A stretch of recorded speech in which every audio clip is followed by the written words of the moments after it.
दोस्तों, इस बात में कोई शक नहीं कि समुद्र अपनी गहरी थाह में कहीं राज छुपाए बैठा है। वैज्ञानिक जब भी इस समुद्र को समझने की कोशिश करते हैं, ये उतना ही पेचीदा बन जाता है। ऐसी ही घटना 2003 में घटी, जिसने पूरी दुनिया को हैरान कर दिया। 2003 में ऑस्ट्रेलिया के वैज्ञानिक शार्क की एक प्रजाति के बारे में कुछ जानना चाहते थे। ग्रेट व्हाइट शार्क, ये समुद्र की सबसे बड़ी शार्क प्रजाति है। वैज्ञानिकों ने इस प्रजाति की कई शार्क पर अपने ट्रैकर लगवाए ताकि वो ये देख सके कि ये प्रजाति पानी में कितनी दूर तक यात्रा करती है और कितनी गहराई तक जाती है। ये ट्रैकर शार्क के शरीर का तापमान, उसकी गति और हर हरकत का डाटा अपने अंदर स्टोर कर देता है। ट्रैकर लगवाने के कुछ दिन बाद वैज्ञानिकों को एक ट्रैकर के सिग्नल मिले। यह ट्रैकर समुद्र से बाहर आ चुका था। अब जाहिर सी बात है, शार्क तो समुद्र से बाहर नहीं आ सकती, इसीलिए वैज्ञानिकों ने जल्दी इस ट्रैकर की लोकेशन पता लगाई। यह ट्रैकर अमेरिका के दक्षिण तट पर पड़ा मिला। यह काफी खराब हो चुका था, लेकिन जब इसे चेक किया गया तो इसके अंदर जो डेटा था वो बिल्कुल सुरक्षित था। लेकिन वैज्ञानिकों को उस डेटा से कुछ अजीब बातें पता चली, जिस पर यकीन करना काफी मुश्किल था। जिस शार्क पर यह ट्रैकर लगाया गया था, उस शार्क को अल्फा नाम दिया गया। जब अल्फा के ऊपर यह ट्रैकर लगाया गया तो कुछ दिन तक तो अल्फा बिल्कुल सामान्य रही और यात्रा करती रही, लेकिन बाद में अचानक अल्फा के शरीर का तापमान 20 डिग्री बढ़ गया। और हैरानी की बात यह थी कि उस समय अल्फा 1900 मीटर की गहराई में थी, लेकिन शार्क की यह प्रजाति 1100 मीटर की गहराई तक ही जाती है। और दूसरी अजीब बात यह थी कि समुद्र की गहराई में तापमान कम होता है, तो फिर अल्फा जब 1900 मीटर की गहराई में गई तो उसके शरीर का तापमान कैसे बढ़ गया।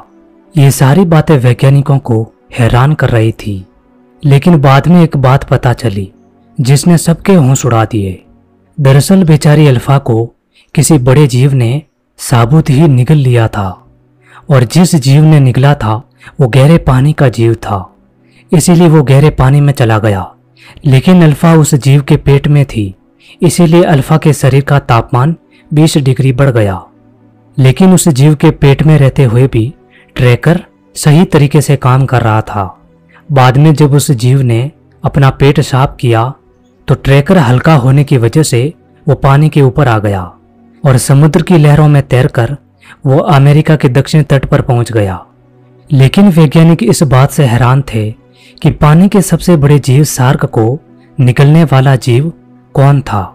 जाहिर है कि वो जीव काफी बड़ा रहा होगा, लेकिन वैज्ञानिक कभी ये पता नहीं लगा पाए कि अल्फा को किस प्रजाति के जीव ने निकला। इसीलिए मैंने शुरू में कहा कि समुद्र अपनी गहरी थाह में कहीं राज छुपाए बैठा है। नंबर 2, 5 दिसंबर 1872 की बात है। एक ब्रिटिश जहाज जिसका नाम डेग्रेसियो था, यह समुद्र में अपनी यात्रा कर रहा था। यह जहाज पुर्तगाल से 1500 किलोमीटर पश्चिम की तरफ अपनी यात्रा कर रहा था। इसके कप्तान का नाम था डेविड मोरहाउस। लेकिन तभी अचानक मोरहाउस की नज़र एक दूसरे जहाज पर पड़ी जो इन्हीं की तरफ आ रहा था। लेकिन जब मोरहाउस ने ध्यान से इस जहाज को देखा तो वो हैरान रह गए, क्योंकि यह जहाज मैरी सेलेस्टे था और इस जहाज का कप्तान बेंजामिन स्पूनर मोरहाउस के दोस्त थे। लेकिन मोरहाउस को हैरानी इस बात की हुई कि मैरी सेलेस्टे जहाज बहुत दिन पहले इटली के लिए निकला था। इसे अब तक इटली पहुंच जाना चाहिए था, लेकिन वो अभी भी समुद्र में घूम रहा था। जब मैरी सेलेस्टे जहाज मोरहाउस के जहाज के पास आया तो मोरहाउस अपने साथियों के साथ मैरी सेलेस्टे जहाज पर गए, लेकिन उस जहाज पर कोई नहीं था। लेकिन जब मैरी सेलेस्टे ने अपना सफर शुरू किया था, उस समय इस पर 10 लोग थे। मोरहाउस ने तुरंत इस जहाज को चेक किया, लेकिन जहाज का सारा सामान वैसे ही पड़ा था। जहाज पर कोई ऐसा निशान नहीं था जिससे कि यह कहा जा सके कि इस पर लूटपाट हुई हो। यहाँ तक कि मैरी सेलेस्टे के अंदर खाना भी पड़ा था जो तकरीबन 6 महीने तक चल सकता था। उस समय यूरोप के लोगों को पाइप का बड़ा शौक था, इसीलिए हर आदमी अपने पास अपना पाइप रखता था। लेकिन मैरी सेलेस्टे पर सभी के पाइप एक ही जगह पड़े थे। यदि वो लोग जहाज को छोड़कर कहीं चले गए तो उन्होंने अपना पाइप यहाँ क्यों छोड़ दिए। जहाज को चेक करने पर वहां पर एक डायरी भी मिली जिस पर आखिरी एंट्री 11 दिन पहले की गई थी, यानी कि मैरी सेलेस्टे पिछले 11 दिनों से समुद्र में लावारिस घूम रहा था। लेकिन मोरहाउस को यह पता नहीं चल पाया कि आखिर वो लोग कहाँ गए और उन लोगों के साथ क्या हुआ, क्योंकि जहाज पर ना तो लूटपाट के निशान थे, ना ही जहाज किसी तूफान में फंसा और ना ही समुद्र के किसी जीव का इस जहाज पर हमला हुआ। तो फिर जहाज के 10 लोग जहाज को समुद्र के बीच में छोड़कर आखिर वो कहाँ चले गए। उस समय समुद्र का एक नियम था, यदि किसी लावारिस जहाज को सुरक्षित बाहर निकाल दिया जाता है तो जितनी कीमत का लावारिस जहाज होता है उसका कुछ हिस्सा बचाने वाले को दिया जाता। ये एक कानून था और मोरहाउस इस कानून के बारे में अच्छे से जानते थे। इसीलिए मोरहाउस ने मैरी सेलेस्टे को अपनी जहाज के पीछे बांधकर उसे यूरोप ले गए। वहां जाकर मोरहाउस ने मैरी सेलेस्टे की सारी कहानी लोगों को बताई, लेकिन मोरहाउस पर किसी ने विश्वास नहीं किया। लोग ये मानने को तैयार ही नहीं थे कि जहाज में बैठे लोग समुद्र के बीचों बीच से कैसे गायब हो सकते हैं। यहां तक कि मैरी सेलेस्टे की कंपनी ने मोरहाउस पर ही इल्जाम लगा दिया कि मोरहाउस और उनके साथियों ने ही मैरी सेलेस्टे पर हमला किया है ताकि इसे इनाम मिल सके। हालांकि 3 महीने तक जांच करने के बावजूद भी मैरी सेलेस्टे की कंपनी मोरहाउस को दोषी नहीं ठहरा सकी। इसीलिए उस कंपनी को बाद में मोरहाउस को इनाम देना पड़ा। लेकिन आज तक ये पता नहीं चल पाया कि मैरी सेलेस्टे पर बैठे वो 10 लोग आखिर कहाँ गए। आखिर उन लोगों के साथ ऐसा क्या हुआ कि उन लोगों को समुद्र में ही जहाज को इस तरह छोड़कर जाना पड़ा। नंबर 3, यह है दुनिया का सबसे खतरनाक बच्चा जो आज पूरी तरह आजाद है, लेकिन इसने जो किया है वो आपके होश उड़ा देगा। 1991 की बात है। अमेरिका में एक जगह है जिसे कैमेनो आइलैंड कहा जाता है। वहीं पर यह लड़का रहता था। इसका नाम है कोल्डन हारिस मोर। इसके पिता कोल्डन मोर ड्रग्स लेते थे, इसीलिए पुलिस ने एक बार उन्हें पकड़ लिया और जेल में डाल दिया। अब कोल्डन और इनकी मां पीमिला अकेले ही अपने घर में रह रहे थे, लेकिन पीमिला अपने बेटे कोल्डन को हमेशा परेशान करती रहती। वो अपने बेटे को काफी मारती, जिसके चलते कोल्डन का दिमाग बचपन से ही काफी डिस्टर्ब हो चुका था। जब कोल्डन 7 साल का हुआ तो वो कई बार अपने घर से भाग जाता। इसके घर के पास एक जंगल था। कोल्डन वहीं पर जाता और कई दिनों तक वहीं पर बैठा रहता। धीरे धीरे कोल्डन को चोरी करने की आदत पड़ गई। रात में कोल्डन चोरी करता और दिन में जाकर उस जंगल में छुप जाता। 2006 में पुलिस कोल्डन को पकड़ना चाहती थी क्योंकि कोल्डन ने काफी चोरियां की और इस पर काफी केस बन चुके थे। लेकिन 1 साल तक पुलिस कोल्डन को नहीं पकड़ पाई और 9 फरवरी 2007 को पुलिस ने कोल्डन को पकड़ लिया। उस समय कोल्डन छोटा था, इसीलिए उसे 3 साल के लिए सुधार गृह में भेज दिया। वहां रहते हुए कोल्डन काफी सुधरा, लेकिन 29 अप्रैल 2008 को यह वहां से भाग गया। वहां से भागकर कोल्डन ने कैमेनो आइलैंड से एक बोट चोरी की और एक दूसरे आइलैंड ऑर्कस पर पहुंच गया। वहां जाकर कोल्डन वीडियो और किताबें पढ़कर हवाई जहाज उड़ाना सीख रहा था। हम सभी जानते हैं कि हवाई जहाज उड़ाने के लिए काफी ट्रेनिंग की जरूरत पड़ती है, लेकिन कोल्डन का दिमाग उल्टा काम करता था। 12 नवंबर 2008 को इसी आइलैंड के एक एयरपोर्ट से कोल्डन ने एक सिंगल इंजन विमान को चोरी किया और उसे लेकर उड़ गया। ये लड़का उस विमान को 400 किलोमीटर दूर ले गया, लेकिन बाद में यह विमान पर कंट्रोल नहीं रख पाया और यह विमान क्रैश हो गया, लेकिन इसमें कोल्डन बच गया। उसके बाद कोल्डन ने 3 और छोटे विमान चुराए, लेकिन ये कभी पुलिस के हाथ नहीं लग पाया। फिर समय आता है 2010। 2010 में कोल्डन अमेरिकी शहर लुविटन में रह रहा था। कोल्डन ने इतनी चोरियां की थी कि इसे FBI ढूंढ रही थी और यह मोस्ट वांटेड बन चुका था। लेकिन अब कोल्डन अमेरिका में एक आखिरी चोरी करने वाला था। यह भी एक हवाई जहाज था। इससे कोल्डन अमेरिका से क्यूबा जाना चाहता था।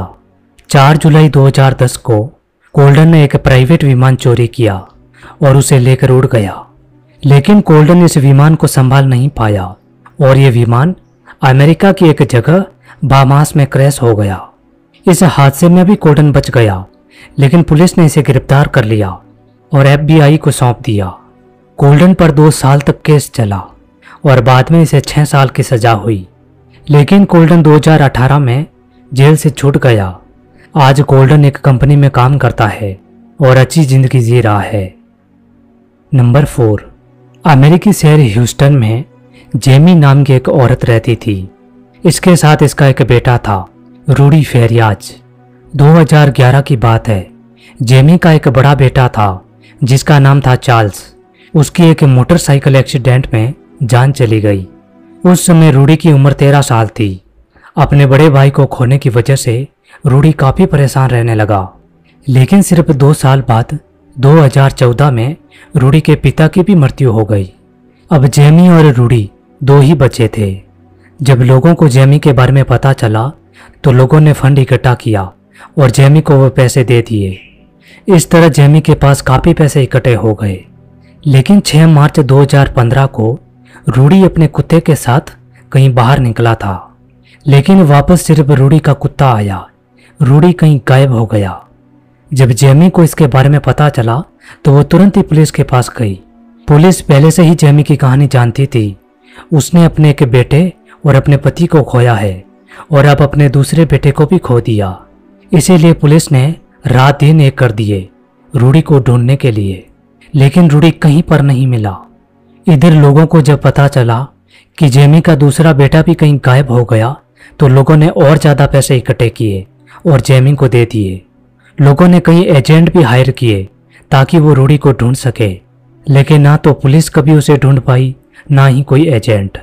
लेकिन 2018 में पुलिस को एक आदमी का फोन आया। उस आदमी ने पुलिस को कहा कि मैंने रूडी को उसी के घर के पास घूमते हुए देखा है। पुलिस तुरंत ही रूडी के घर आई और जांच करनी शुरू की, लेकिन यहाँ पर रूडी नहीं था। पुलिस ने सोचा कि शायद किसी ने हमारे साथ मजाक किया होगा, इसलिए पुलिस वापस चली गई। लेकिन उसके 5 साल बाद यानी कि 3 जुलाई 2023 को एक 25 साल का लड़का एक चर्च में सो रहा था। वहां पर पुलिस पहुंची और इस लड़के को चेक किया। उस लड़के के जेब से एक कार्ड मिला जिस पर नाम लिखा था रूडी फेरियाज। पुलिस ये देखकर दंग रह गई। ये लड़का पिछले 8 साल से गायब था और पुलिस इसे ढूंढ रही थी। पुलिस ने तुरंत ही जेमी को इसके बारे में बताया, लेकिन बाद में जो बात पता चली वो हैरान कर देने वाली थी। दरअसल रूडी कहीं गायब हुआ ही नहीं था, बल्कि 2015 में रूडी की मां जेमी ने रूडी को अपने घर में कैद कर दिया था। इस महिला को इस बात का डर था कि उसने अपने एक बेटे और पति को खोया है, इसीलिए वो कहीं अपने दूसरे बेटे को भी ना खो दे। इसी डर से जेमी ने अपने बेटे को अपने ही घर में कैद कर लिया। रूडी उस घर में कैद रहते हुए कई बार भागने की कोशिश की पर भाग नहीं पाया। लेकिन 3 जुलाई 2023 को वो अपने घर से भाग गया और पुलिस को चर्च के गार्डन में मिला। बाद में पुलिस ने जेमी को पकड़ लिया, लेकिन रूडी ने अपनी मां को माफ कर दिया क्योंकि वो एक मां थी और सच में उसे अपने बेटे को खोने का डर था, इसीलिए उसने ये काम किया। उम्मीद है दोस्तों दी गई जानकारी आपको पसंद आई होगी। यदि वीडियो अच्छा लगा हो तो वीडियो को लाइक और चैनल को सब्सक्राइब जरूर कर देना। मिलते हैं अगले वीडियो में।